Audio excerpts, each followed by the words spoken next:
And we're delighted to be joined here by John Casey. John, Mayo, bet Monaghan, heading to Kildare now, heading to Croke Park to take on Kildare on Saturday. If we start off and look back at the Monaghan game, what impressed you most about Mayo, and where do you see areas you need to work on going into the next day?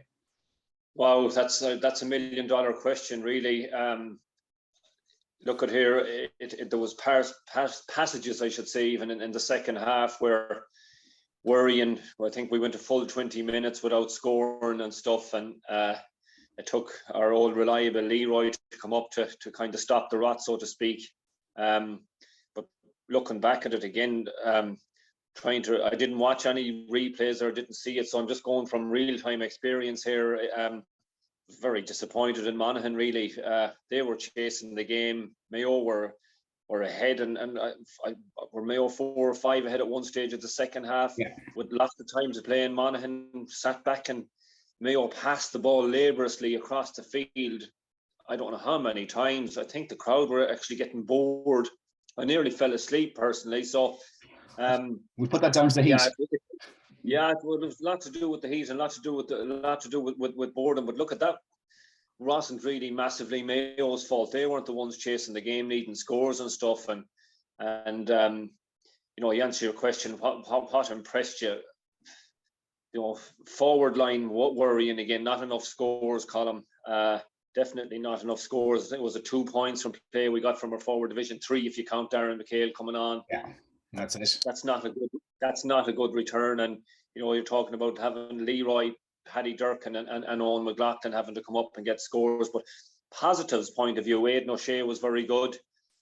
Tackled, tracked, worked really hard. I left the game, and this is debatable, thinking Enda Hession was man of the match. I was fully convinced Enda Hession was man of the match. Now, I find it a little bit baffling that the GAA team of the week is picked and Mayo have 3 backs on it, and he's not one of them. So I'm wondering, is my analysis of a match up in the air or whatnot? But yeah, I am a little bit kind of confused as to how. I thought he carried massive ball at crucial times of the game, took the ball out of danger areas and his pace. But it's something I've mentioned in the paper for Friday. It must be an absolute nightmare if you're an opponent's manager, for like Banty McEneely. I was chatting to Banty actually before the game, the last day, shooting the breeze with him in the middle of the pitch, but that's beside the point. It must be a nightmare trying to set up a team or pick a forward line that you want to score for you to win, obviously what wins a game, and to realise that you have to counteract Lee Keegan, Oisín Mullen, Hession, Paddy Durkin and Owen McLaughlin going forward. I mean, thoroughbred racehorses all. Yeah. And it must be frustrating. I'd hate to be a forward, absolutely hate it, because just to listen to them, they are like, I was down close to the pitch, they're like racehorses galloping. You can nearly hear the thumping of the feet, the power. McLaughlin going up the left flank with power, Paddy Durkin there at the end, just it nearly was a dummy run he was making, but he went the length of the field, and you thought, Jesus, how can you cope with this? Like, that is a positive from Mayo going forward. I don't know whether you spoke to James Horan or whether there was a statement issued after about the status of Ryan O'Donoghue. He's badly missed up there. He just said it. He said afterwards, it'll just be another week will do him good, like, and that's kind of it. Like, you'll wait and see. But you know, if you're not making the 26, you'd be worried that he wouldn't be able to make the 26 this week. But you know, hopefully he can. Yeah, we should have enough for Kildare without him. Yeah. But thereafter is when you'll definitely be wanting them back. But yeah, look, it was good from that point of view from the backs going forward. But again, it's the old, you know, Achilles heel, if you want to say it, is not getting enough scores. And if Man had anything about them, you know, the game could have been so different. But there seemed to be a lot of debate, Colm, after the game about certain decisions. Now, I know Enda McGinley done a very good job of clearing it up on the Sunday game, and Kieran Whelan, and it's just something that it drives me crazy that people don't seem to know the difference between a foot block and blocking the ball with your foot. Like, it drives me crazy. Oisín Mullen was 100% foot blocked by Desi Ward, because Desi Ward's foot was in on top of Oisín Mullen's. And if I've mentioned this in the paper as well, if Oisín Mullen followed through with his kick and the motion, he could have hurt himself badly, but he did pull back slightly, but it was still a penalty. It was a dangerous tackle. Yeah. On the other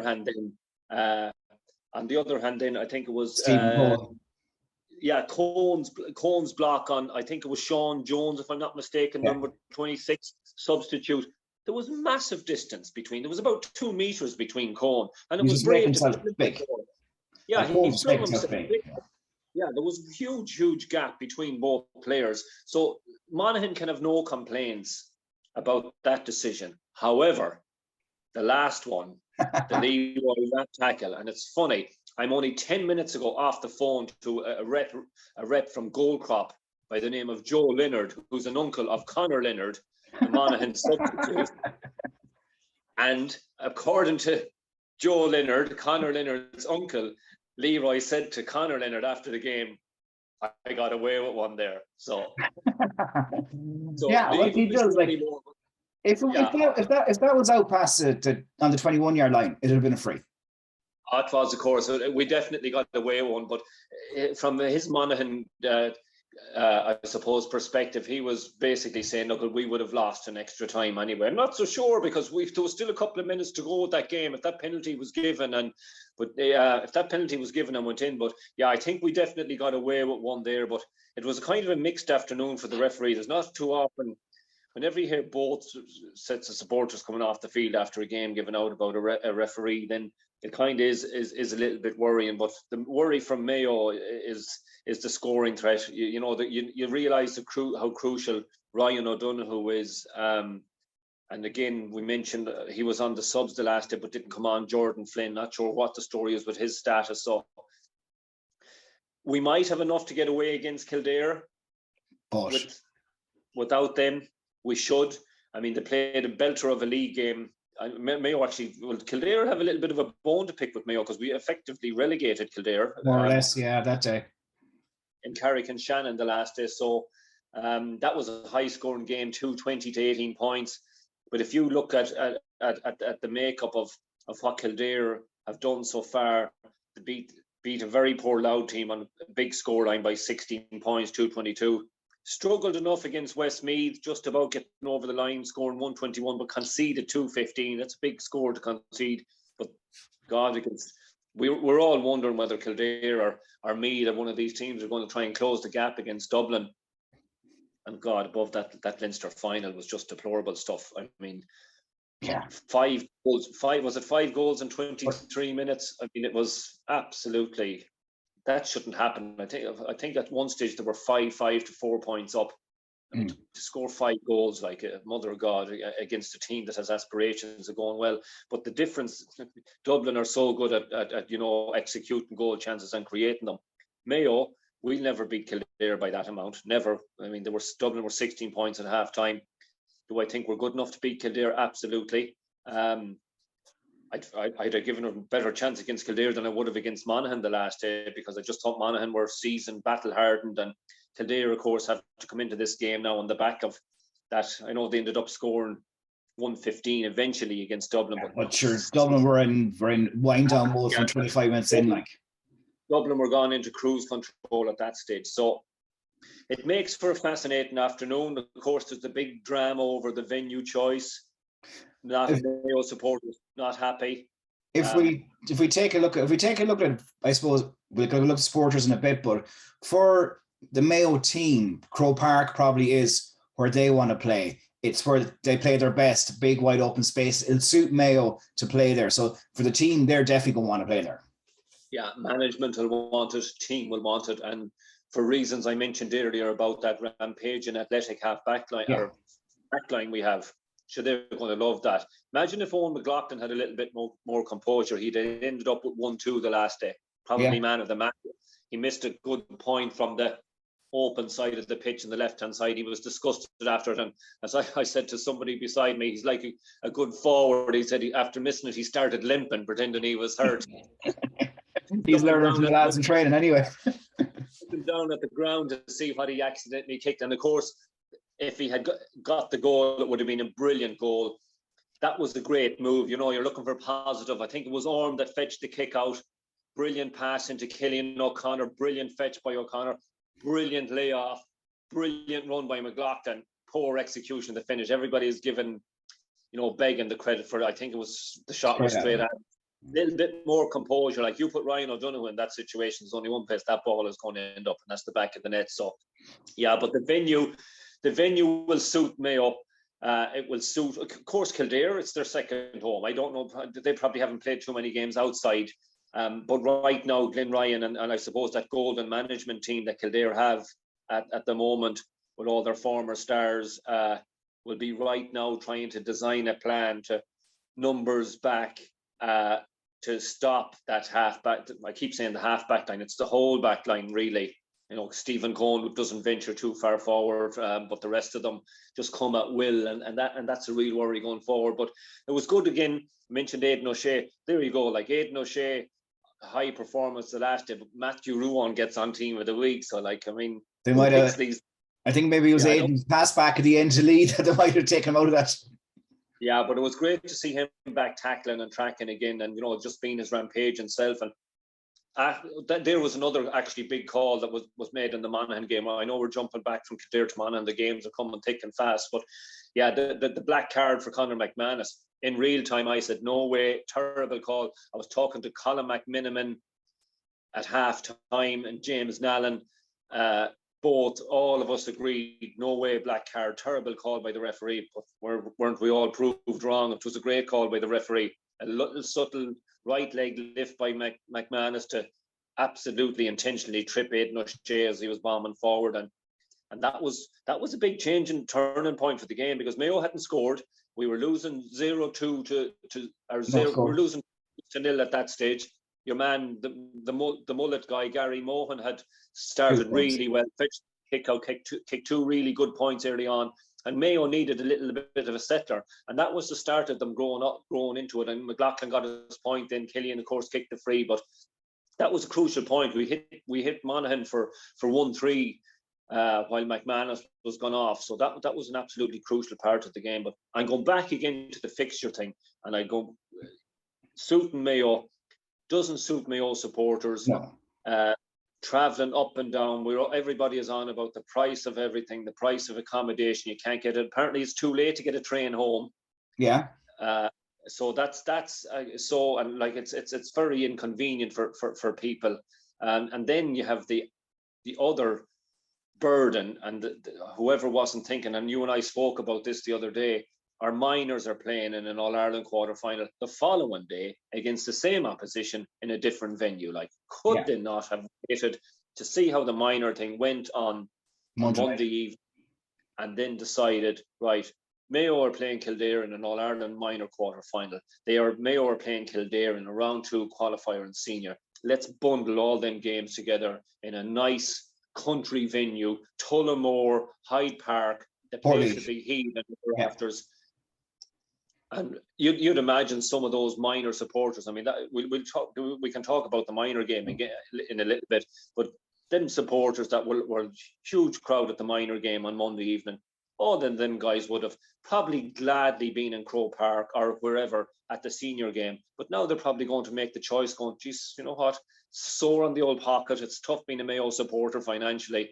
And they probably think, you know what, we'll save our few quid for the minor and support our minors. So that's where the GAA need to do a little bit of thinking, you know. Yeah, I could easily imagine there would be 1,500 Mayo supporters who will still put their hands in the pocket and go to both, because, you know, the Mayo supporters are that kind of crazy, dedicated supporters. Like, yeah, they're different. They're in a different league altogether, and that's one thing I suppose that you'll always and ever be proud of. And I love whenever I hook up with any colleagues on radio or wherever I go, and every one of them always flags the Mayo supporters to go, man, what a resilient bunch of human beings. And I love that. I love being part of that setup, and proud to say that like we've got 100%, we've got the best supporters, because whether we're down or whether we're up, the numbers will go to matches and support the team. But it was a massive lift, I tell you. The minors, wow, what a great win. What a deserving win. What a brilliant win. Phenomenal performance. Phenomenal performance. And you know the danger of that game? I was actually worried going into that game. Now, I hadn't watched or monitored the minors as closely as I probably would have down the years because of other outside interests. But I was watching them. Fair play to TG Carr covering these games. We get to see a lot of them. But I watched the minor, the Munster minor, and Kerry gave Cork an absolute trimming in the champion before that. Yeah, in the round robin, or whatever you call it, in the pre-round rounds, and then in the final, Cork absolutely tore them to shreds. And I couldn't believe it. They were saying, I think there was a difference of a 26-point swing around from one game to, which was massive. And I went, how can a team lose against 14 points one day and then beat them by 12 the next day? I went, Jesus, that's an unbelievable turnaround. Now, Mayo had given Galway a trimming in the area rounds and Connacht. And part of me was thinking, crap, is this going to happen to Mayo now? They're only young fellas, don't forget, 16, 17 years of age. Is the complacency factor going to kick in? And it's something that really struggled to control. But I tell you what, it was the best thing for Sean Deane and the Mayo management to watch what happened in Munster. It would have been a massive leveler for them to say, right, lads, do you want to be remembered for that earlier round game that we bet the living daylights out of Galway? But they'll be Connacht champions. And it was, I think it was a crucial part for them to know, to keep them back and level, keep their feet on the ground. But geez, they had a brilliant performance. Their full back, I think, is James McMonigal. Is his name? McMonigal, Castlebar, outstanding young player. God, what he's like, Jesus, he could play anywhere. But brilliant to see him. And then you have the Hurley. I think the Hurleys are brothers, are they? I take twins, from Claremorris.